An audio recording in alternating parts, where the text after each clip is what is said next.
మే 13వ తారీఖున జరిగే సార్వత్రిక ఎన్నికల్లో ప్రజాస్వామ్యబద్ధంగా ప్రజాప్రతినిధులను ఎన్నుకోవాలన్నారు జమ్మలమడుగు కన్వీనర్ రెడ్డయ్య. ప్రజాప్రతినిధులను ఎన్నుకొనుటకు ఎన్నికల నియమావళి ఉల్లంఘించకుండా కాపాడుటకు ఎన్నికల నిఘా వేదిక పనిచేస్తుందన్నారు. కడప జిల్లా బదివేలు నియోజకవర్గంలో కన్వీనర్ గురుమూర్తి ఆధ్వర్యంలో ఏర్పాటు చేసిన సమావేశంలో ఆయన పాల్గొన్నారు. ఈ కార్యక్రమంలో ఎన్నికల నిఘా వేదిక సభ్యులు తదితరులు పాల్గొన్నారు. ప్రస్తుతం జరుగుతున్న ఎన్నికలు భారతదేశంలోని ప్రజాస్వామ్యంలో ఈ వ్యాపారం అయిపోయింది.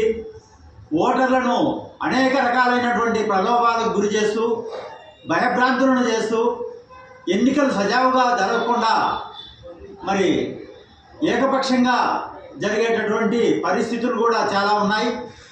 మరి ఇవన్నింటిని కూడా అరికట్టడానికి ఎలక్షన్ కమిషన్ మరి గట్టి కఠినమైనటువంటి చర్యలను తీసుకుంటా ఉంది.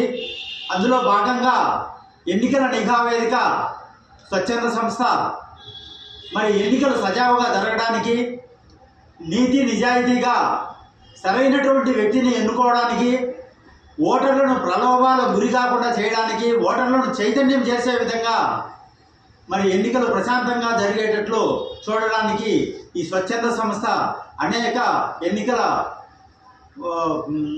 ఎన్నికలలో పనిచేస్తూ వస్తూ ఉంది.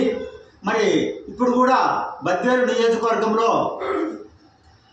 7 మండలాలలో మరి ప్రతి బూత్లో కూడా ఒక కన్వీనర్ను నియమించి